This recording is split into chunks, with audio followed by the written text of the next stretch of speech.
안녕하세요. 염차경 원장과 함께하는 유방 이야기, 유방 톡톡, 목요일 10시 시간이 됐는데요. 아직 세 번째 시간이고 아직도 저 좀 익숙해지려면 시간이 좀 지나가야 될 것 같은데 좀 더 편하게 저도 편하고 여러분도 좀 재밌고 유익한 시간이 될 수 있도록 다양한 컨텐츠를 좀 준비하려고 해요. 제가 첫 시간에는 유방 질환에 대해서 이제 전반적으로 설명을 드렸고 저번 시간에는 이제 유방암 검사에 대해서 말씀을 드렸고요. 오늘은 그럼 유방암이란 뭐냐, 그리고 왜 생기는지, 그리고 어떤 증상이 있는지에 대해서 설명을 드리려고 하고, 여기 뒤에 보시면 제가 앞으로 이제 주제를 몇 개 뽑아봤는데, 다음 3월 21일, 2주 후 목요일에는 유방 통증에 대해서 설명을 드리려고 해요. 그리고 그 외에도 유방에 관련된 궁금하신 사항이나 주제에 대해서 듣기 원하시는 내용 있으면 언제든지 신청해 주시면은 제가 준비하겠습니다. 그럼 유방암이란 뭐냐 우선 설명을 드리면요. 쉽게 말하면 유방에 생긴 암이에요. 그래서 유방에 생긴 암세포로 이루어진 덩어리, 종양이라고 하죠. 그걸 이제 유방암이라고 하는데, 그러면 이제 우선은 유방이 어떻게 생겼는지, 유방의 구조부터 아셔야 될 것 같아요. 뒤에 이제 그림을 보면서 제가 설명을 드릴게요. 여기 보시면은 유방의 이렇게 옆면, 단면을 자른 모양인데, 이게 이제 피부가 이렇게 있고요. 분홍색. 그리고 여기 노랗게 보이는 거는 지방이에요. 근데 우리가 젖을 만드는, 모유를 만드는 이제 부분이 있고, 모유를 밖으로 배출하는 부분이 있는데, 여기 보시면 이렇게 포도송이처럼, 꽈리처럼 생긴 게, 이제 여기, 요 부분을 확대한 게 여기거든요. 여기가 소엽이거든요. 소엽하고, 유두를 연결하는 게 이제 관이라 그래요. 유관. 유소엽하고 유관, 요게 이제 유선 조직을 여기를 말을 하는 거고, 그 주변에는 지방하고 이런 인대처럼 지지해주는 결체 조직이 있습니다. 중요한 거는 여기 유선 조직이에요. 유선 조직을 확대한 모양이 이렇게 젖을 만드는 유엽하고 그것을 이제 유두 쪽으로 연결해주는 유관. 이렇게 유방의 구조가 이렇게 생긴 걸 우선 아시면 되고요. 네. 그러면 유방암이란 뭐냐? 유방암 무섭죠? 네, 맞아요. 무서워요. 무서운데 잘 알고 나면 누구나 생길 수 있고, 누구나 예외는 없지만 일찍 발견하면 이제 완치가 돼요. 그래서 너무 알고서 대처하는 게 훨씬 현명한 방법이니까 제가 설명을 드릴게요. 그래서 아까 보셨던 사진 이렇게 좀 단순화한 건데요. 이렇게 지방 조직도 있고, 이렇게 유관, 젖 나오는 길, 모유가 나오는 길이 유관이고요. 그 젖을 만드는 엽이라고 해요. 이렇게 포도송이처럼 생긴 요거를 통틀어서 이제 유선 조직이라고 하는데, 요 유관을 이렇게 단면 탁 잘라서 본 모양이 요 모양이에요. 정상 유관은 이렇게 예쁘게 세포가 생겼어요. 여기서 보면은 제가 표시를 해놨는데 정상 세포는 이렇게 예쁘게 생겼어요. 정상 유관 세포의 모양은 이렇게 보여요. 근데 여기 밑에 보니까 안쪽에 이렇게 세포들이 막 늘어나 있죠. 근데 세포들이 막 늘어나 있고 개수도 늘어났고 모양도 막 기정형으로 막 늘어나 있어요. 이런 게 상피내암 들어보셨죠? 암 중에서도 우리 초기암을 상피내암이라고 하는데, 상피내암과 진짜 우리가 말하는 침울성암 차이가 뭐냐면, 여기 보시면 얘는 세포가 많이 늘어났지만 여기 보시면은 밖에 여기 겉에 싸고 있는 세포를 이제 기저세포, 기저막이라고 하거든요. 그 베이스라인 여기를 넘어가지 않았어요. 그죠? 요 안에서만 세포들이 막 증식을 해서 늘어나 있어요. 이런 경우를 연기암, 상피내암이라고 해요.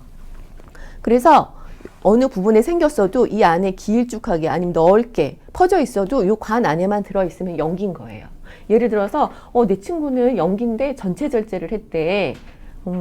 아닌데 내 친구는 뭐 3기인데 부분 절제만 했대. 왜 그러지? 이해가 안 가는 경우가 있으셨는데, 이렇게 넓게 분포돼 있지만 그 관 안에, 소엽 안에만 들어있으면 연기암이에요. 그래서 연기암이라도 이렇게 길게 뻗어져 있을 경우에는 전체 절제가 될 수 있는 거고, 하지만 기수는 0기, 1기가 아니고 우리가 유방암이 1기부터 4기까지 있는데 이제 기수가 올라갈수록 진행된 기수고 0기는 상피내암. 상피내암도 암은 암이지만 암보다 진짜 우리 치명성 암보다는 훨씬 예후나 그런 재발률이나 훨씬 낮은 초기암입니다. 무지개 향기님 질문 주셨는데요. 네. 그래서 이 상피내암은 요 안에만 있기 때문에 다른 주변 조직을 침범을 안 한 거예요. 그래서 여기는 0기. 그럼 그 다음에 그러면 치밀성암, 우리가 아는 진짜 유방암 1기부터 4기까지 있는데, 그럼 여기 보시면 이렇게 여기 기저막을 뚫고 나왔죠. 이때부터 이제 우리가 무서워하는 1기부터 이제 유방암, 치밀성암이 이렇게 됩니다. 이해가 가셨나요? 정상세포는 이렇게 유관, 전 나오는 길이 유관인데, 요 유관을 이렇게 단면을 잘라서 보면은 이렇게 예쁘게 한 줄로 생겨야 되는데, 이렇게 비정상 세포가, 비정형, 모양이 안 이쁜 세포가 좀 늘어나는 건 이제 양성종양도 그런 게 있지만 이렇게 많이 늘어나는 게 상피내암이지만, 이 막을 뚫고 나오지 않아서 이거는 0기에 해당되고, 이 유관을 뚫고 나오는 순간 이제 1기가 되는 겁니다. 이해가 좀 되셨나요? 상피내암 여기서 알고 상피내암 무조건 떼야죠. 왜냐하면 상피내암도 0기지만 이 0기를 놔두면 진행을 하거든요. 이 안에 들어있던 이 증식하던 게 언젠가는 밖으로 뚫고 나오겠죠? 0기에 제거하면 이 기수를 나누는 이유는요. 유방암의 기수를 나누는 이유는 예후가 달라요. 재발률도 다르고. 예후라는 거는 보통 암은 5년 생존율을 기준으로 하거든요. 보통 5년 안에 재발하거나 이제 사망하시는 분도 있기 때문에. 근데 5년 생존율이 아주 급격히 달라져요. 0기암이면 거의 99%라고 생각하시면 되고, 1기도 마찬가지. 1기도 한 98%, 2, 3, 4기, 4기로 내려가면 30%대로 확 떨어져요. 그래서 이제 아셨을 거예요. 0기암이라도 전체 절제를 하는 경우가 저렇게 관을 따라서 쫙 퍼지는 경우는 전체 절제를 할 수도 있고, 이렇게 이제 관을 넘어서 퍼지는 경우가 이제 치명성암이 저기서부터 해당된다. 이제 유방암이 어떻게 보이는지 아셨죠? 그러면 유방암이 이제 왜 생기느냐에 대해서, 원인에 대해서 설명드릴 텐데요. 네, 제가 이 관련 질문은 설명을 드리고 나서 이제 하나씩 답변을 해드릴게요. 직접적인 연관된 거는 중간에 설명을 드리고, 그러면 이제 유방암의 원인. 쉽게 말해서 암의 원인은 뭐다, 이렇게 직접적인 원인은 어떤 암도 없어요. 왜냐하면 암은 복합적인 거기 때문에. 그래서 이렇게 하면은 유방암을 막을 수 있다, 이런 것도 없어요. 하지만 유방암의 위험도를 높이는 요인은 있어요. 오늘 그거에 대해서 설명을 드리려고 하는데, 유방암의 제일 중요한 부분을 제가 이제 크게 카테고리를 나눠봤어요. 유방암은 여성 호르몬하고 이제 연관이 있는 암이라서 여성 호르몬에 노출되는 기간과 이제 연관이 있어요. 노출되는 기간이 뭐냐, 이제 제가 이 세 가지에 대해서 좀 나눠서 설명을 드릴게요. 그리고 식이 요인 있고, 그다음 마지막으로 이제 유방암에 또 고위험군이 또 있거든요. 이거에 대해서 나누어서 설명을 드릴게요. 다시 한번 말하지만 유방암의 직접적인 원인보다는 암은 복합적인 요인으로 생기는 거기 때문에 여러 가지 요인이 있을 수 있지만, 그 중에 유방암 위험을 높일 수 있는 요인에 대해서 제가 설명을 드리겠습니다. 첫 번째, 여성 호르몬 이제 요인. 여성 호르몬에 노출되는 기간이 길수록, 유방암은 여성 호르몬 영향을 받기 때문에 여성 호르몬에 노출되는 기간이 길수록 유방암 위험도가 올라간다. 이렇게 생각하시면 돼요. 쉽게 생각하면. 그럼 여성 호르몬에 노출된다는 말이 무슨 말이냐?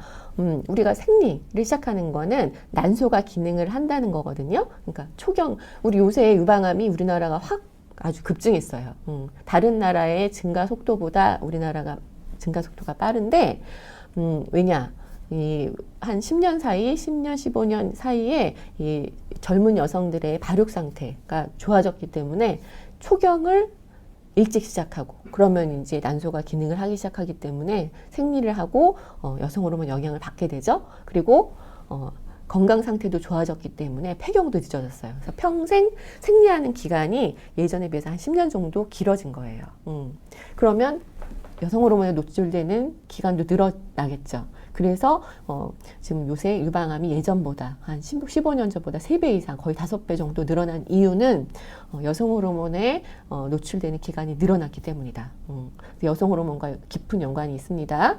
또 한 가지, 우리가 임신을 하게 되고 출산을 하게 되고 모유수유하는 동안에는 여성 호르몬 영향이 적거든요. 그래서 유방암에서 약간 보호 역할을 해줘요. 임신 중에는 여성 호르몬 역할이 줄어들고, 그리고 모유수유를 하게 되면은 물론 호르몬 변화도 있지만 또 모유를 배출할 때 나쁜 성분도 배출된다는 그런 근거도 있어요. 그래서 출산율도, 근데 현대 여성들은 물론 발육 상태가 좋아서 이제 생리하는 기간도 늘어져서 여성 호르몬의 노출도 많아졌죠. 또 출산 횟수도 줄어들고, 그리고 모유 수유도 잘, 엄마들이 또 일하시는 엄마들도 많고 그렇기 때문에, 사회 활동이 많기 때문에 모유 수유를 적게 하거나 안 하거나 짧게 끝내거나, 그리고 이제 다자녀가 아니고 한 명만 출산하는 가정이 많기 때문에 출산율도 떨어지죠. 그래서 이렇게 여러모로 여러 가지 이제 요인으로 여성 호르몬에 노출되는 기간이 많아졌어요. 그래서 유방암이 급증하고 있는 거고, 또 한 가지는 이제 폐경후 비만을 여기다 이제 왜 써놨냐면, 우리가 여성 호르몬 때문에 제가 유방암이 연관이 있다고 했잖아요. 폐경 전에는 여성 호르몬이 난소에서 나와요. 근데 폐경 후에는 여성 호르몬이 그럼 안 나오느냐? 그럼 폐경 후에는 유방암이 안 생기겠죠? 그렇지 않고요. 폐경 후에는 지방에서 나오는 호르몬이 여성 호르몬으로 바뀌어요. 그래서 비만이 물론 여성 호르몬 유방암에 좋지는 않지만 폐경 후 비만이 더 유방암에 위험합니다. 그러면 당연히 이제 여성 호르몬, 우리 보통 폐경 증상이 심하셔서 여성 호르몬 드시잖아요.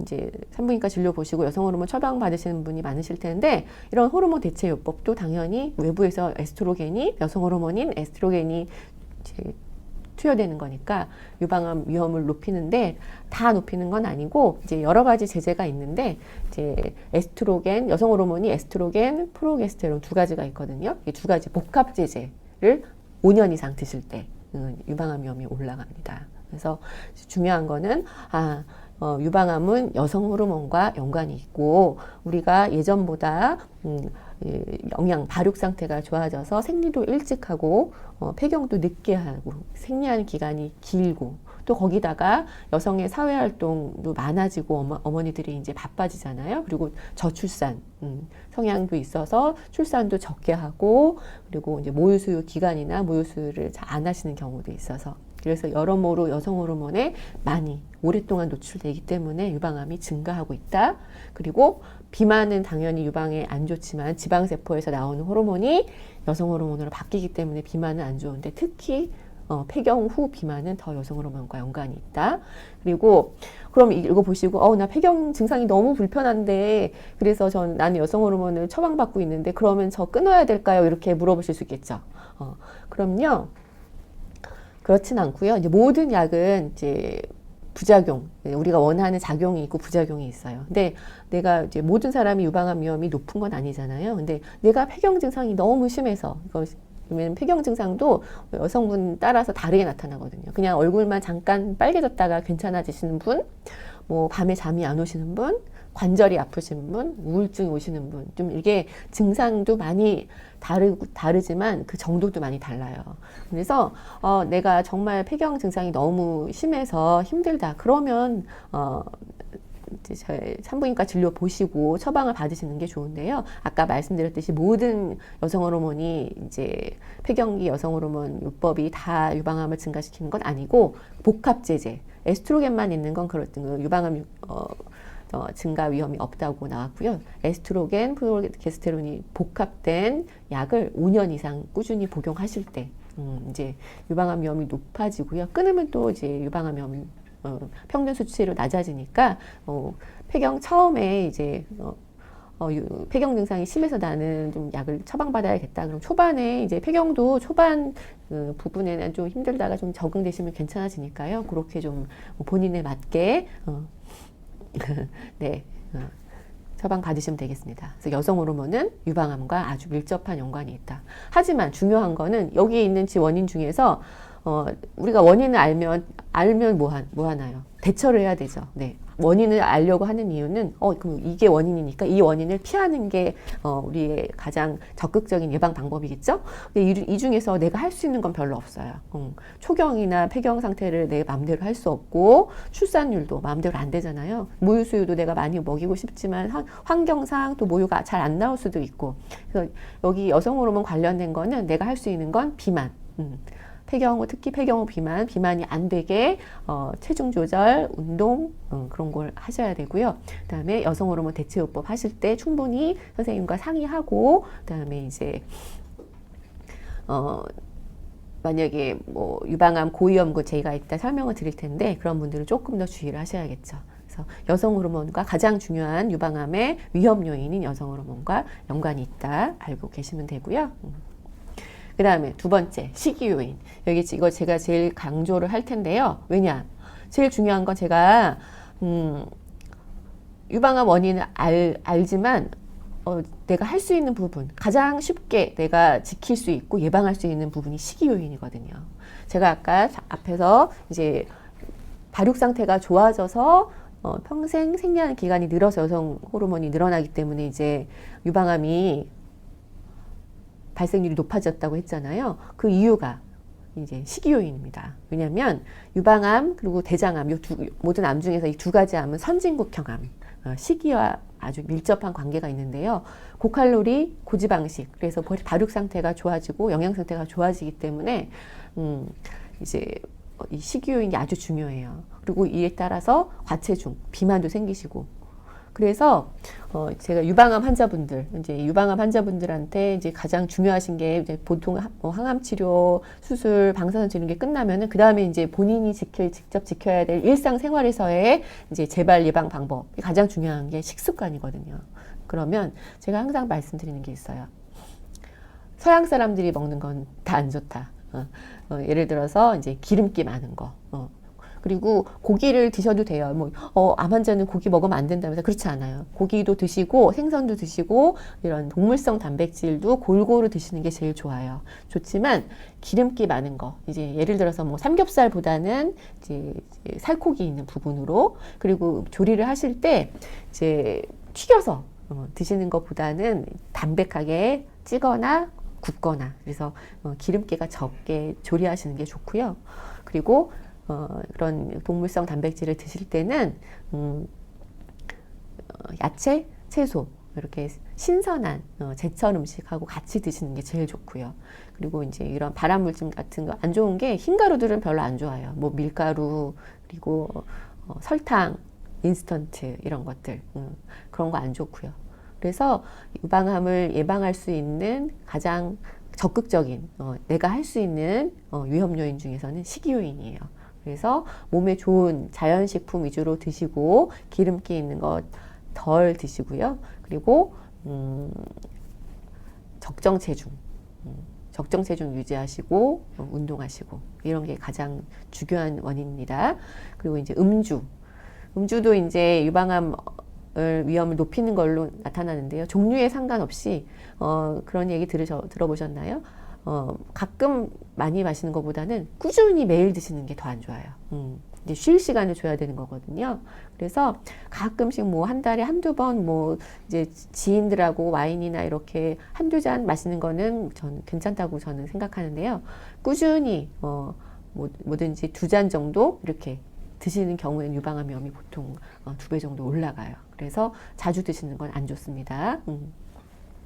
그래서 제가 제일 중요한 원인, 식이 요인에 대해서 이렇게 강조하는 이유는 우리가 적극적으로 해결할 수 있는 부분이기 때문에 여러분들 몸에 좋은 거 지금부터 오히려 유방암 환자분들은요 이제 이렇게 위암이나 대장암 분들은 수술하시고 나면은 식사에 이제 문제가 있잖아요. 이제 식사를 잘 못하시거나 배변 활동이 변해서 음식 조절이 아주 힘드신데 유방암 환자분들은 식생활하고 전혀 관계가 없거든요. 치료가. 그래서 오히려 진단을 받으시고 훨씬 더 이제 건강한 생활을 많이 하세요. 많이 챙기시니까 운동도 훨씬 열심히 하시고 이제 음식도 좋은 거 가려 드시고 훨씬 더 이제 전신 상태가 좋아졌다고 하시는 분이 더 많거든요. 그렇게 이제 말씀해 주시는 분이 많고요. 네. 그러면 이제 좀 질문, 이 타임에서 제가 질문 조금 대답을 할게요. 네, 무지개 향기님 11. 그럼 무조건 떼어내야 되네요. 저 아까 그 상피내암에 제가 대답을 하다 잠깐 드렸는데, 떼야 되는 이유는, 네, 상피내암은, 유방암, 아까 사진에서 보여드렸듯이, 시간이 지나면 일기암으로, 치밀성암으로 기점막을 뚫고 나오고요. 일기암에서 어떤 분, 제가 제일 안타까운 경우가 어떤 경우냐면, 만져지는 거 알고 있었어요. 근데 겁나서, 아니면 괜찮겠지? 두 가지. 이제 겁나서 못 오시는 분도 있고, 나쁜 걸까봐. 그 다음에, 괜찮겠지? 그냥 방치하고, 바쁘시다 보니까, 이제 본인 신경 쓰시기보다 식구도 신경 쓰시고 이러다가 늦게 오셨어요. 늦게 오시면은, 유방암이 처음엔 작고 이렇게 피부도 괜찮고 그 부분에만 있지만 이게 점점 커져요. 암은 주변 조직을 침범하기 때문에 무서운 거고요. 암하고 양성종양이 다른 이유가 주변 조직으로 퍼지고, 주변 조직만 퍼지냐, 주변에 있는 조직으로 퍼지다 보면 주변에 있는 혈관과 림프관을 따라서 다른 장기에도 가요. 그래서 다른 장기도 전이 되기 때문에, 전이 된다 그러면 말기거든요. 그렇기 때문에 암은 발견 즉시 치료하는 게 가장 정답입니다. 그래서 빨리 발견하기 위해서 우리가 조기 자가 검진도 하고 조기 검진도 하고, 오늘 제가 이따 말씀드릴 내용이거든요. 네. 네. 탐험가님, 그럼 유방이 클수록 면적이 커지니까 안 좋은 세포가 생길 확률이 높은가요? 인간 수명이 늘어날수록 유방암이 더 생기나요? 질문을 주셨는데요. 유방의 사이즈와 이제 유방암 관련은 없는데, 왜냐면 유방이 크다고 해서 그게 다 유선 조직은 아니거든요. 대부분 큰 유방에는 지방 조직이 더 많습니다. 직접적인 연관은 없어요. 인간의 수명이 늘어날수록 유방암이 더 생긴 건 맞아요. 왜냐하면 암이라는 건 제가 아까 말씀드렸듯이 복합적인 원인이기 때문에 유전자, 변형, 환경적인 요인, 누적될수록 암이 높아지는데, 그래서 대부분 유방암의 그래프는 선진국의 그래프는 이렇게 올라가요. 올라가고 보통 60대까지 올라가고 이제 그 다음에 이제 떨어지는데, 아직은 우리나라는 40대 그래프가 이렇게 40대에서 이렇게 떨어져요. 왜냐하면 우리나라는 아직은 유방암 발생률이 서양보다는 한 3분의 1 수준밖에 안 돼요. 근데 점점 이제 전체적인 서양 선진국 그래프를 닮아가고 있어요. 그래서 암은, 모든 암이도 유방암뿐 아니라 인간 수명이 늘어날수록 암의 발생 위험도는, 찬스는 늘어나는 거예요. 네, 아직은 우리나라는 40대 요 폐경 전후 여성이 제일 많기 때문에 그때는 검진, 꼭 자가 검진도 열심히 하시고 검진 잘 하셔야 됩니다. 네, 생리는 민혜영님, 생리는 폐경되셨고 가끔 유방통증 있으시다고 하고요. 이상 없다고 했는데 치밀 유방, 초음파 검사는 안 하셨고, 동생이 유방암 수술한 지 이제 7개월 정도 되셨다고 했는데, 이따가 제가 이제 고위험 구대에 대해 설명을 할 텐데, 보통 이제 가족 중에 유방암 환자가 한 분이라도 계시면 많이 걱정을 하시거든요. 네, 치밀 유방은 제가 이제 저번 유방암 검사 시간에 유방 검사에 뭐가 있느냐 해서 유방 촬영 초음파에 대해서 검사를 이제 설명을 해드렸는데요. 이제 유튜브 찾아보시면 저번 그 강의에 이제 그 치밀 유방이 뭔지 설명을 드렸고, 치밀 유방은 우리나라 여성들 대부분 한 90%가 치밀 유방이에요. 유방 조직이 많다는 얘기고, 이 자체에는 문제는 아니고요. 초음파 검사는 이제 제가 아까 이제 뭔가 만져질 수 있다고 설명을 드렸는데, 치밀 유방은 작은 혹은 잘 안 보이기 때문에 초음파 검사를 해보시고 확인을 해보시는 게 중요해요. 네, 네, 동생분 유방암 하신 동생분이 나이가 한 30대 되시나요? 3, 40대 되시나요? 나이가 중요해요. 유방암 발생 연령이 좀 중요합니다. 보통 40대 이후에 생기는 거는 이제 가족력을 크게 걱정 안 하셔도 되는데요. 그거는 제가 좀 이따 고위험군 설명할 때 자세히 설명을 드릴게요. 네. 네, 나무님, 검사를 해보셨는데 양성 종양도 있고 미세석회, 결절이 이제 양성 종양이란 말이에요. 여러 개 있다는데, 이런 것도 암으로 변하는지, 배란이나 생리 전에 아프시다든지, 최근 검사에는 없다고 나오셨다고요? 석회는 쉽게 말하면 돌이에요. 돌은 보통 생기면은 잘 안 없어지거든요. 근데 이제 어떤 기계로 찍느냐, 유방 촬영기가 좀 이렇게 노후된 기계는 기계 자체가 이렇게 약간 인공물이 보여서 그렇게 볼 수도 있고 없어지진 않아요. 돌은 보통은 한번 생기면 계속 나오는 게 맞고요.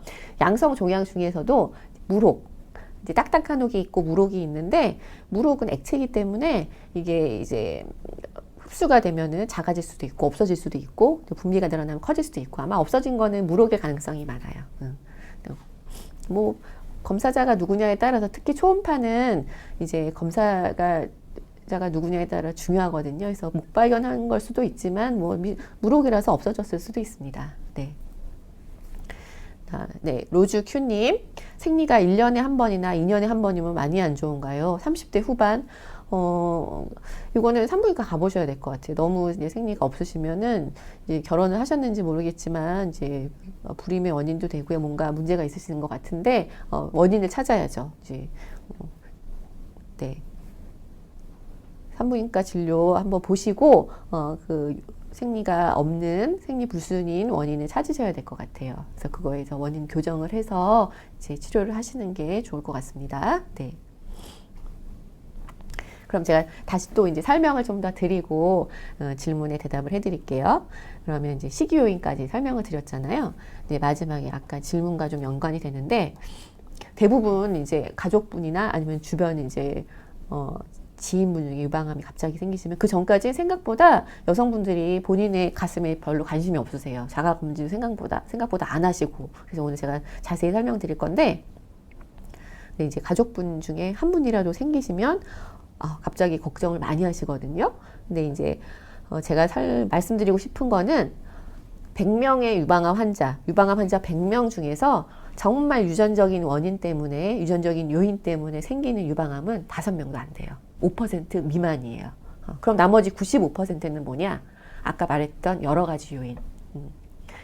산발적이라고 하거든요. 특정한 원인 없이 95%는 누구나 걸릴 수 있다는 말이에요. 나도. 우리 가족은 아무도 유방암 없어. 나는 몸에 안 좋은 것도 잘 안 먹어. 나는 걱정 없어. 아니에요. 누구든지 생길 수 있기 때문에, 그래서 초기에 발견하는 게 중요해요.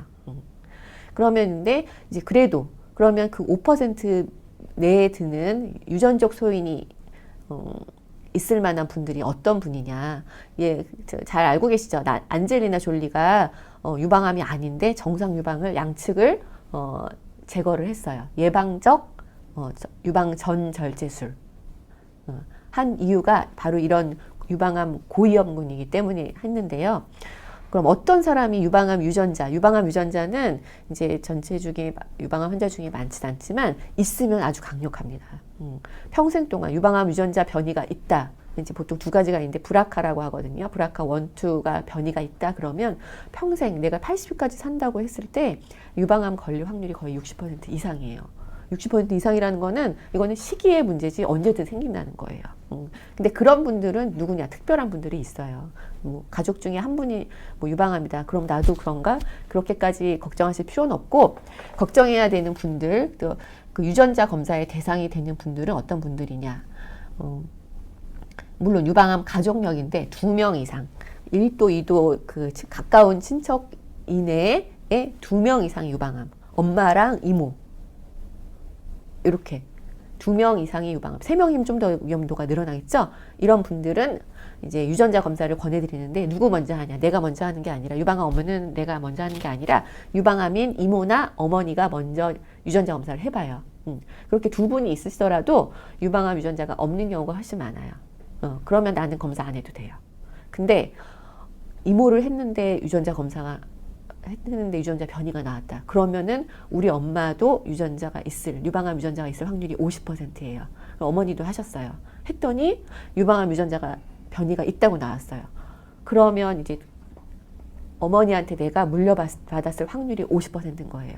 그럼 엄마 검사 결과에 따라서 내가 이제 어머니가 안 나오셨으면, 변이가 없다고 나왔으면 나는 유전자 변이는 없지만 이제 유방암 가계인 거죠. 근데 이제 유전자 변이가 있을 가능성이 있으니까 어머니가 나오셨으면 나도 검사를 해봐야 되는 거예요. 그런 분, 2명 이상의 유방암 환자가 2대 이내에 있는 경우, 가까운 친척인 경우, 그리고 보통 제가 유방암은 우리나라는 40대가 제일 많고 보통 암은 나이가 많을수록 발병률이 높다고 했잖아요. 근데 여기 설명했듯이 35세 이전에 유방암이 발생한 경우, 이건 좀 약간 특이 케이스거든요. 20대도 유방암이 있고 이런 환자니까 35세 이전에 유방암이 발생한 경우, 제가 지금 여기 써놓은 4가지 유전적 소인은 우리나라에서 유방암 유전자 검사하는 비용이 아주 고비용이거든요. 거의 2가지 같이 하면 거의 100만 원이 되거든요. 근데 보험이 되는 기준입니다. 이렇게 유방암 환자가 있을 때, 또 가족 중에 35세 이런 환자인 경우에는 유방암 유전자 검사를 나라에서 건강보험에서 급여를 해줍니다. 35세 유방암이 발생한 환자인 경우에는 유방암 유전자 변이를 이제 검사를 하게 되고요. 혈액 검사예요. 그 다음에 유방암이 생겼는데 양쪽에 같이 생긴 경우, 이것도 흔하지 않거든요. 양측에, 이건 유전적 뭔가 소인이 있다는 얘기거든요. 그래서 양쪽에 유방암이 발생한 경우, 그것도 이제 유전자 검사의 대상입니다. 그리고 남성도 유방암이 있거든요. 이제 드라마에서도 그렇게 최근에 나온 적 있죠. 남성도 유방암이 있는데 남성 유방암이 있는 경우도 유전자 검사를 해보셔야 되고요. 그래서 아빠나 뭐 친척 중 남성분이 유방암이 있을 때는 이제 그분부터, 유방암이 생긴 환자부터 검사를 하고, 이제 유전자 변이가 있느냐 없느냐에 따라서 주변 분이 검사를 해야겠죠. 이런 분들이 유방암 유전자 변이를 갖고 있을 확률이고요. 나머지 우리 친척 중에 한 명, 아니 어머니가 50대 유방암이다, 이런 분들은 나 유전 때문에 너무 걱정돼. 너무 걱정 안 하셔도 돼요. 하지만 이제 어떤 거를 걱정하셔야 되냐면, 오히려 어머니랑 나랑 식습관이 같은 거. 왜냐하면 엄마랑 나랑은 이제 긴 시간, 뭐 짧게는 20년, 3, 40년 동안 같은 환경, 같은 이제 암에 노출되는 환경, 같은 식습관, 생활 습관이 있기 때문에 이런 유전적인 요인보다는 엄마가 유방암일 때는 엄마랑 나랑 가장 중요한 게 식습관이 같다는 거.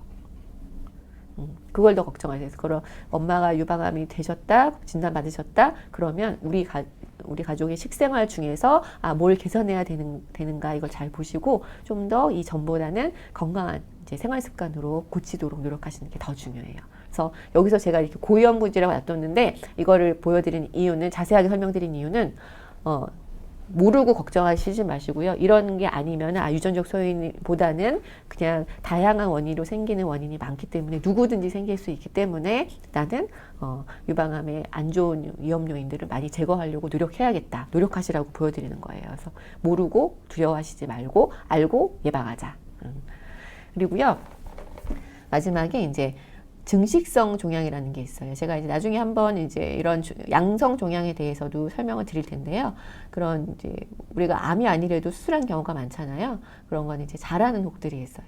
괜찮은 양성 종양도. 근데 이런 증식성 양성 종양이 있는 경우는 이런 걸로 조직 검사하거나 수술한 과거력이 있으신 분들은 이제 다른 이런 거 없었던 분보다는 유방암 위험이 올라갑니다. 그래서 이제 암이 아니지만 제거해야 되는 혹들도 있고, 주기적으로 조금 자주자주 관찰해야 되는 분이 있는 거예요. 네, 이제 이 타이밍에서 제가 답변을 해드릴까요? 한지아님, 지아한님, 유방 엑스레이 초음파, 그러니까 유방 촬영하고 초음파를 봤는데 무록을 보인다고 하더라고. 하시고요. 그 다음에 불안하시다고. 6개월 후에 추적 관찰한 6개월 후에 보자는 거는 괜찮다는 거고요. 무록은 정확하게 이제 보통 환자분들이 진짜 무록인지 이제 혹인지를 잘 모르시거든요. 무록은 쉽게 말하면 이렇게 벽 안에 풍선 같은 거예요. 액체가 들어있는 거고, 무록은 절대 수술 안 해요. 수술 안 하고, 무록도 이제 그냥 예쁘게 동그랗게 생긴 게 있고, 벽이 여러 개 이렇게 포도송이처럼 생긴 게 있는데, 아주 모양이 안 예쁠 경우에 조직 검사 하는 경우도 있지만, 무록은 제거하지 않습니다. 보통 조직 검사도 안 해요. 근데 갑자기 이제 제가 커질 수도 있다고 했잖아요. 커지면 만져지는 경우가 있거든요. 근데 만져져서 이제 불편하다고 하면, 그때는 수술해서 없애는 게 아니라 무록은 그냥 주사기로 물을 뽑아내면 돼요. 무록 때문에 수술하는 경우는 없어요. 그래서 걱정 안 하셔도 되고요. 이제 물혹은 처음 발견됐을 경우는 6개월 간격으로 보고 한두 번 6개월 간격으로 봐서 계속 물혹이고 변화 없다 생각되면은 1년에 한 번 정도로 이제 기간을 늘리셔도 돼요. 네. 이혜니님, 갱년기 여성들이 유방암을 조심하려면 어떻게 해야 좋을까요? 아까 갱년기 여성들 이제 말씀드렸듯이 아까 제일 중요한 거는 폐경 후에는 어디서 여성 호르몬이 나온다고 했죠? 네.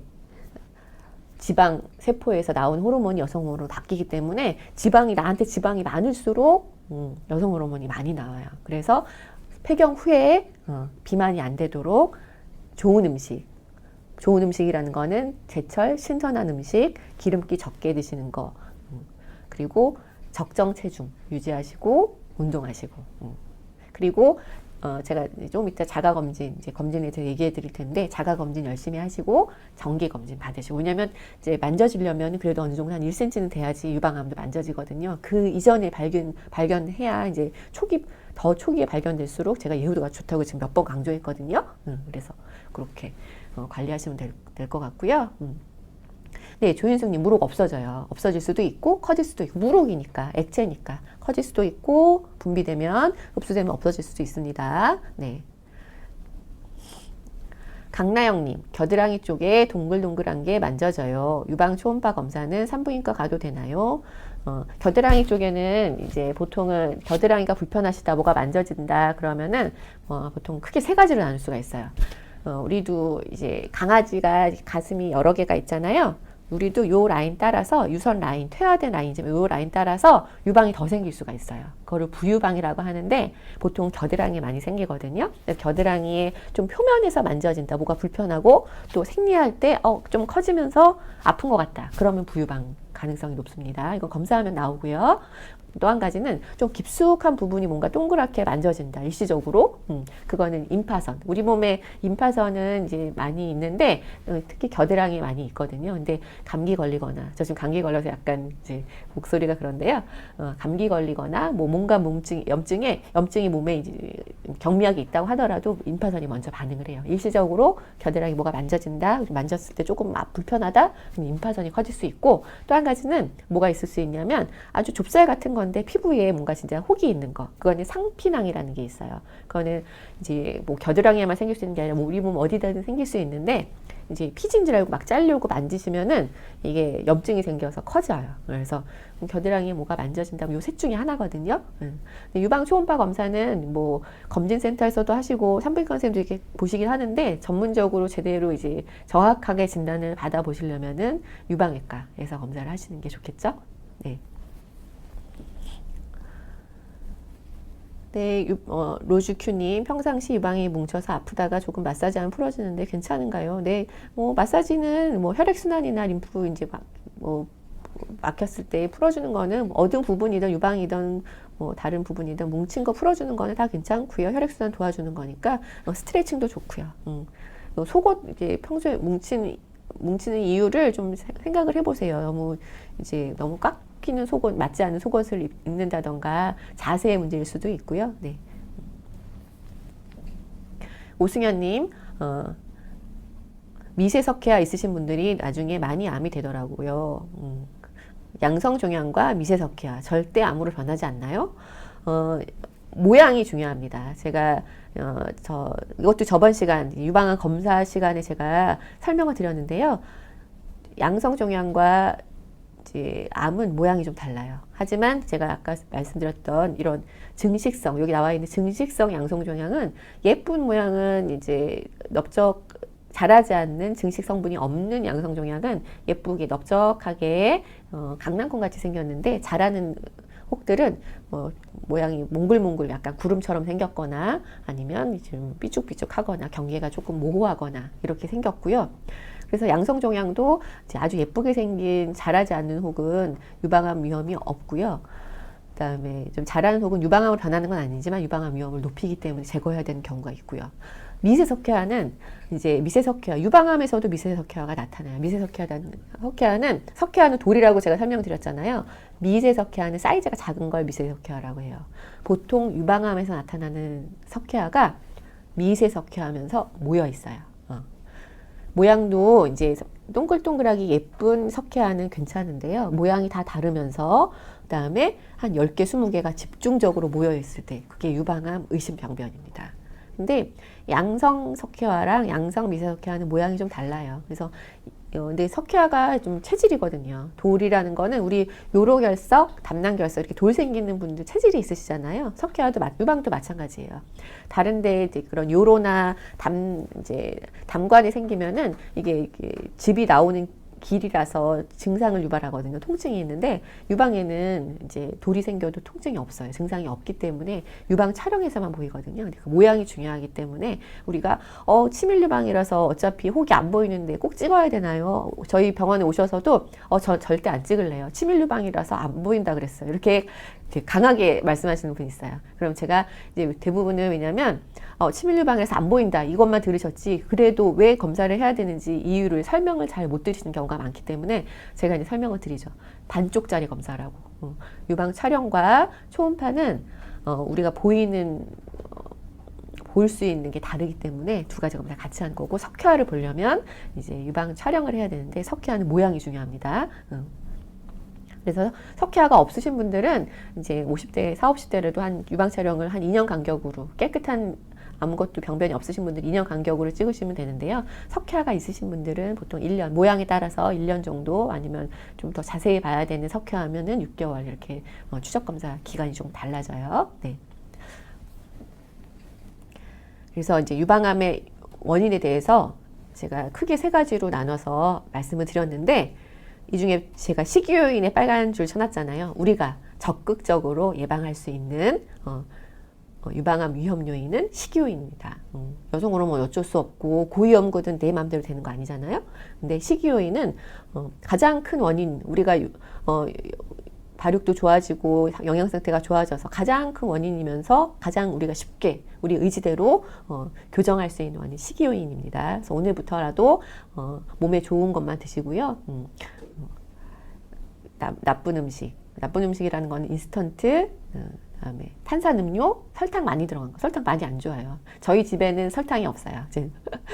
주부 염착용으로 설명드리면은 저희 집에 없는 거는 조미료와 설탕이 없습니다. 그래서 요리할 때 만약에 이제 뭐 단맛을 내야 된다거나 그러면은 저는 양파를 좀 많이 넣어서 오래 끓여요. 오래 끓이거나 아니면 정말 설탕이 단맛이 필요한 경우에는 과일을 갈아서 넣거나 꿀을 넣어요. 그래서 저희 집엔 설탕과 조미료가 없습니다. 그래서 유방암의 원인은 이렇게 크게 3가지로 나누지만 제일 중요한 거는 식이 요인. 우리가 고칠 수 있는 요인은 식이 요인입니다. 그러면 유방암은 증상이 어떻게 나타나느냐 알아야겠죠. 여기 제일 중요한 부분인데 우리가 환자가 직접 발견할 수 있는 암은 유방암밖에 없어요. 어떻게? 만져지니까. 유방은 튀어나왔잖아요. 그래서 우리가 직접 발견할 수 있어요. 그래서 오늘 직접 발견하는 방법은 제가 자가검진 방법 알려드릴게요. 그럼 증상이 어떤 게 있느냐? 우선 눈으로도 확인할 수 있고요. 그리고 만져서 2가지로 할 수 있어요. 그래서 평소에 없던 가장 흔한 증상, 유방암의 가장 흔한 증상은 혹이 만져지는 거예요. 그래서 여기 사진 보시면 여기 이렇게 혹이 튀어나온 혹이 만져질 수도 있고 튀어나오진 않았지만 안쪽에서 만져질 수도 있고 그리고 이렇게 피부 상태가 뭔가 이렇게 변했다. 잡아당겨지거나 울퉁불퉁해지거나 피부 상태가 변한 경우. 그리고 유방암이 생겨서 이렇게 림파관을 막으면 이제 림프관이 부어서 이렇게 붓고 피부 표면이 약간 오렌지 껍질처럼 되거든요. 그래서 그런 오렌지 껍질 같은 유방 피부 변화가 있을 때 아니면 색깔이 변했을 때 그런 것도 있고 유두의 상태가 변했을 때 나는 그러니까 원래 함몰 유두는 괜찮아요. 근데 나는 함몰 유두가 아니었는데 갑자기 한쪽 유두가 당겨졌다, 들어갔다, 좀 들어간 것 같다. 어떨 때 그러냐면 유방암이 유두 뒤쪽에서 생기면은 유방암은 주변 조직을 이렇게 침범을 하거든요. 끌어당기기 때문에 유두가 들어가요. 그래서 갑자기 함몰 유두가 됐다, 뒤에 좀 딱딱한 것 같다, 그러면 얼른 병원 가보셔야 돼요. 그리고 분비물이 나오는데 보통 분비물 나올 수 있거든요. 근데 맑은 색, 양쪽에서 나오는 맑은 색 아니면 이제 모유 색깔 이런 거는 괜찮아요. 근데 한쪽에서만 나오는 경우가 좀 안 좋고요. 그럼 색깔이 있는 경우, 초콜릿색이나 저런 붉은 혈액 색깔이나 이런 것 이제 유방암 증상이 이렇게 대표적으로 있을 수 있고요. 이걸 좀 더 이제 재밌는 사진이 있어서 제가 갖고 와봤는데, 제가 아까 이제 피부가 변해서 오렌지 껍질처럼 변한다고 했잖아요. 그래서 이 사진은 오렌지를 활용을 해서 증상을 설명을 했는데, 이렇게 여기 잘 보시면은 전체적으로 약간 부은 것 같이 보이잖아요. 큰 덩어리가 생겨서 이제 피부나 같이 뭔가 큰 덩어리가 만져지는 경우, 여기 보시면은 약간 이렇게 쏙 돌아갔죠. 유방암 때문에 이렇게 당겨진 거예요. 그 다음에 유두가 약간 껍질이 벗겨지고 유두 변화가 생겼을 경우, 여기 피부가 이렇게 한 색깔이 변했을 경우, 그리고 아까 말씀드렸듯이 분비물이 있는데 좀 평소랑 다른 분비물, 이렇게 말 같지도 않고 색깔이 있거나 이제 좀 성분이 좀 아주 진한 성분이 나오거나, 그리고 이렇게 피부에도 괴사가 생기는 경우가 있어요. 궤양같이. 그리고 이렇게 튀어나온 혹이 있을 수도 있고, 그리고 유방암이 이제 혈관을 침범하면 이렇게 혈관이 갑자기 도드라지는 경우도 있고요. 이렇게 아까 말씀드렸던 듯이 유두 뒤에 생기면은 유두를 끌어당기기 때문에 이렇게 유두가 갑자기 함몰이 되는 경우도 있고, 이게 뭔가 특이하게 생긴 경우, 아까처럼 오렌지 껍질처럼 이런 거 대부분이 이제 맨 마지막 요 사진에 나오는데요. 만져지지만 겉으로는 티 안 나는 경우. 그래서 이런 유방암 증상이 여러 가지가 있어요. 그럼 이걸 어떻게 아느냐? 물론 검진에서는 당연히 알 수 있겠지만은, 제가 아까 설명드렸잖아요. 모든 암 중에서 환자가 직접 발견할 수 있는 유일한 암, 유방암밖에 없습니다. 그래서 가장 중요한, 10번 강조해도 지나치지 않은 유방 자가검진. 이건 자가검진 방법 제가 몇 번 설명드렸는데요. 우선은 눈으로 보세요. 여성분들이 생각보다 요 자가검진 많이 안 하세요. 그래서 제가 말씀드렸죠. 본인이 발견해서 오는 분 3분의 1, 그리고 목욕탕에서 세신사분들이 이렇게 하시는 방법이 우리 자가검진 방법이랑 비슷하거든요. 세신사분들이 한 3분의 1, 나머지 3분의 1은 남편분이나 이제 남자친구, 이렇게 뭐 만져줘, 가봐, 이렇게.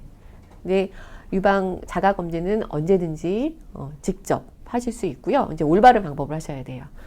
자세는 우선은 이제 상의를 탈의하시고 거울로 이제 항상 모양을 보세요. 내 가슴이 어떻게 생겼는지, 피부는 어떤지, 유두는 어떻게 생겼는지, 양쪽 모양이 어떻게 좀 약간 비대칭이거든요. 대부분 다. 그런지 변화가 있는지.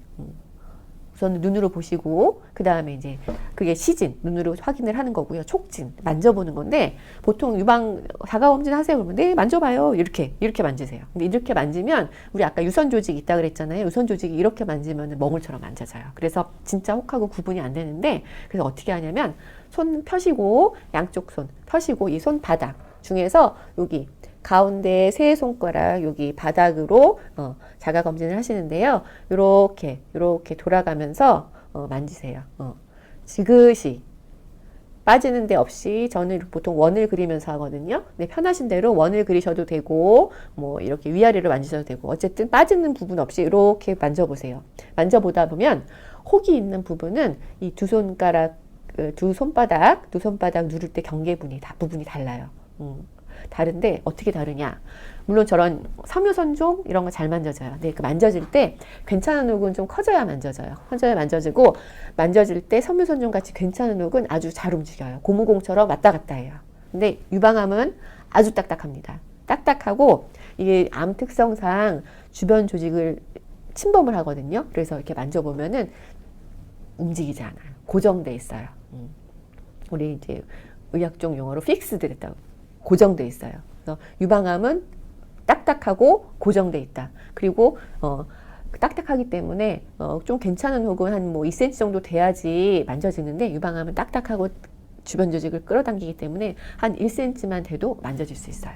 특히 이제 누워서 만지시면 이제 가슴이 펴지기 때문에 좀 더 잘 만져지고, 그래서 여기 그림 보시면 이렇게 누운 상태로, 그리고 이제 겨드랑이까지 봐야 되기 때문에 유방암이 있으면 겨드랑이로 먼저 퍼지거든요. 그래서 뭔가 만져지는 거 보려면 손을 들고 이렇게 가슴을 최대한 편 상태에서 이렇게 손바닥으로, 특히 가운데 세 손가락으로, 방향은 보통은 저는 이렇게 돌아가면서 만지거든요. 빠지는 데 없이 꼼꼼하게 만져보시고, 이거는 편하신 대로 하시면 돼요. 이렇게 만져보셔도 되고, 위아래로 만져보셔도 되고, 그래서 손바닥 가운데 세 손가락으로 만져보시고요. 시기는 언제냐? 우리가 생리할 때는 보통 가슴이 커지고 단단해지고 조금 아프거든요. 그래서 가슴이 제일 작아지면서 부드러운 생리 끝나고 3일에서 5일 이 가장 좋고요. 폐경되신 분들은 상관없어요. 폐경되신 분들은 시기가 상관없으니까 잊어버리지 않으신 기억하기 쉬운 날로 1일 뭐 말일 이렇게 매달 한 번에 한 달에 한 번은 적어도 만져보시고 샤워하실 때 비누실에서 자주 만져보세요. 그게 제일 좋고요. 만져봐도 잘 모르겠어요. 그게 정답이에요. 왜냐하면 아무것도 없기 때문에. 모르는 게 정답인데 왜 자꾸 만져보냐? 평소 내 가슴이 어떻게 만져지는 게 정상인지를 알고 계셔야 돼요. 익숙해져야 돼요. 그래야지 진짜 뭐가 생겼을 때 이런 게 아니었는데 좀 이상한데 그럴 때 병원에 빨리 오시면 우리는 일기에 발견하는 거예요. 왜냐하면 유방암은 제가 한 1cm 되면 만져진다고 했잖아요. 유방암은 2cm까지가 일기거든요. 2cm 미만이라도 자꾸 열심히 만져서 초기에 발견할 수 있는 건 일기. 우리가 일기에 발견할 수 있어요. 그래서 자가검진 오늘 한 거 중에 원인도 중요하고 제일 중요하지만 자가검진은 정말 중요합니다. 내가 직접 발견할 수 있는 암, 유방암밖에 없고 이거 자꾸 연습해야 평소에 내 가슴 상태를 알아야 내 가슴을 사랑해 주셔야 돼요. 왜냐면 이제 암도 중요하지만 유방은 여성의 상징이잖아요. 왜냐면 유방암 환자분들이 힘드신 게 암이 내 몸에 생겼다는 것도 있지만 이 여성성을 상실할 수 있다는 거에 대해서도 이 정신적인 충격도 크세요. 근데 초기에 발견하면 치료도 잘 되고 유방도 부분 절제하고 그러니까 누구나 생길 수 있고 제가 지금 복합적으로 말씀드리는 거예요. 유전 때문에 생기는 암은 5% 미만이기 때문에 누구나 생길 수 있지만 초기에 발견하면 완치 가능하다. 네, 자가검진 잘 이해하셨어요? 네. 유방의 확실한 오늘 이제 저 여러분한테 드릴 메시지는 유방암의 확실한 예방법은 없지만 정기적인 이제 뭐 환자에 따라 기간은 다르지만 검사하고 자가검진이 가장 조기에 발견하는 게 가장 좋은 치료, 베스트 오브 더 베스트입니다. 그럼 나머지 제가 질문에 답을 해드릴게요. 저 헬통님은 저 콘돔 사용 이런 문제는 저희 유방외과 질문이 아니라서요. 제가 뭐 전문적이 아니라서 여자분 맞으신가요? 근데 이거는 밤에 성의학 그 코너 있는 것 같아요. 거기서 질문해 보시면 좋을 것 같고요. 허당 닥터사랑. 네, 유방 검사는 얼마 만에 한 번씩 하는 게 좋은가요? 이제 유방암 학회에서 진료 권고안이 이제 35세 이상은 이제 자가검진인데 누구나 여성이면은 누구나 해보는 게 좋고요.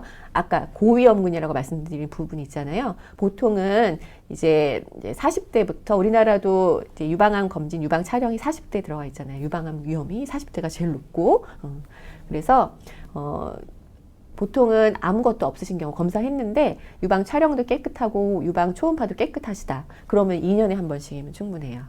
거기에는 몸에 좋은 거 하고 자가검진 열심히 하신다는 전제하에 그리고 아무 증상이 없다는 증상 중간에 뭔가 만져지거나 증상이 생긴다 그럼 중간에 검사하시고요. 검사했는데 깨끗하시다 그럼 2년에 한 번씩 하시면 되고요. 근데 만약에 뭔가 석회화나 종양이나 뭐가 발견됐다. 그러면은 그 모양에 따라서 석회화도 정말 예쁜 석회화는 뭐 자주 검사 안 하셔도 돼요. 그리고 예전부터 있던 거다. 예전부터 있으셨네요. 변화 없는 거네요. 그러면 없었던 거랑 똑같아요. 2년에 한 번 하셔도 되는데 어떤 게 새로 생긴 석회화거나 모양이 조금 지켜봐야 되는 거나 그런 거는 상태에 따라서 1년 아니면 6개월 될 수도 있어요. 그거는 환자분 따라 다릅니다. 네, 레몬님, 유방암이 유두 주위에도 생기나요? 네, 생겨요. 생기기 때문에 유두 주위에 생기면 유두가 변해요. 아까 말씀드린 것처럼 유두가 갑자기 함몰이 되거나 분비물이 나오거나 위치에 따라 크기가 다를 수 있네요. 위치는 상관없고요. 위치는 보통 많이 생기는 위치가 유방을 이렇게 사분면으로 나눴을 때 위쪽 바깥쪽 양쪽 위쪽 바깥쪽이 유방 조직이 제일 많거든요. 거기에 제일 많이 생기긴 하는데 크기는 다 다르죠. 2cm 미만이 1기 5cm 미만은 2cm에서 5cm는 2기. 크기로만 따지면 그렇거든요. 2기 미만, 2cm 미만, 1cm 이상 우리 충분히 자가검진을 발견하실 수 있으니까요. 꽉 끼는 속옷은 유방 건강에 좋지 않죠. 허당 닥터사랑님. 네.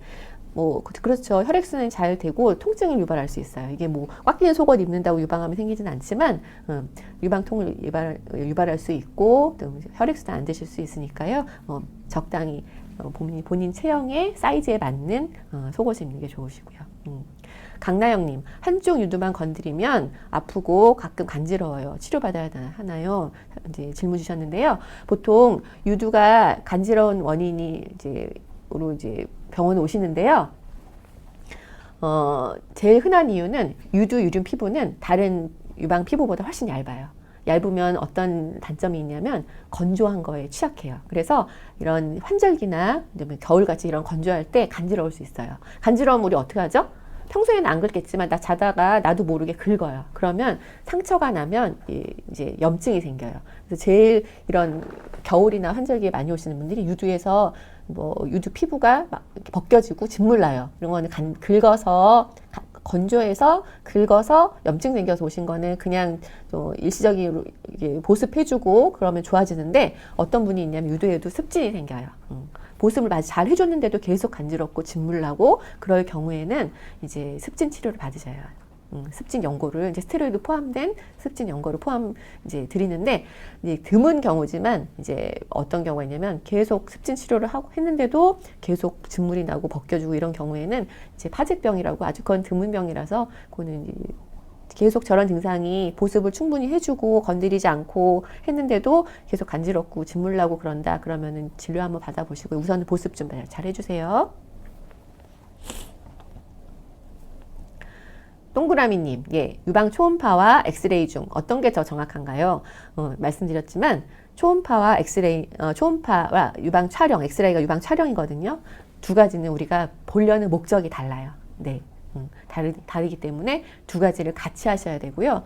보통은 이제 40대부터 하지만 20대는 유방 촬영 잘 안 해요. 왜냐면 석회화를 보려고 하는 거기 때문에 20대에 석회화로 나타나는 유방은 별로 없기 때문에 초음파상 아주 이상 소견이 발견되지 않은 이상은 20대는 유방 촬영 안 하고요. 30대는 이제 위험도에 따라서 그다음에 유방 초음파 소견에 따라서 유방 엑스레이를 유방 촬영 같이 하는 경우가 있습니다. 그래서 어느 정도 제가 질문은 다 대답을 해드린 것 같고요. 이 사진이 뭐냐면 저는 저희 딸 하나 있고 이제 가족 셋인데요.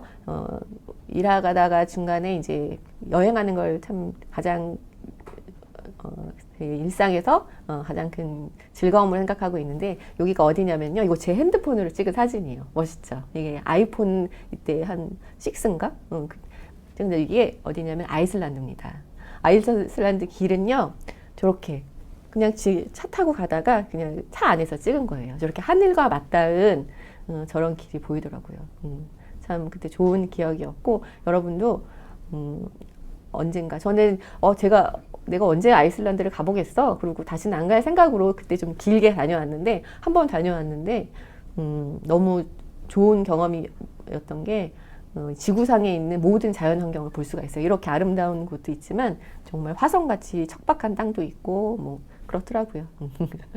오늘 그래서 잠깐 여행기도 들려드렸고, 궁금하신 점 있으면 여기 저희 병원 홈페이지거든요. 거기 이제 상담창도 있고 이제 질문하실 수 있으니까. 그리고 제가 이전에 강의했던 내용에도 여러분들이 궁금해하시는 부분이 있으니까요. 다시 돌려보시면 유방암 검사, 유방 촬영 왜 하는지 들어있으니까 다시 보시면 될 것 같습니다.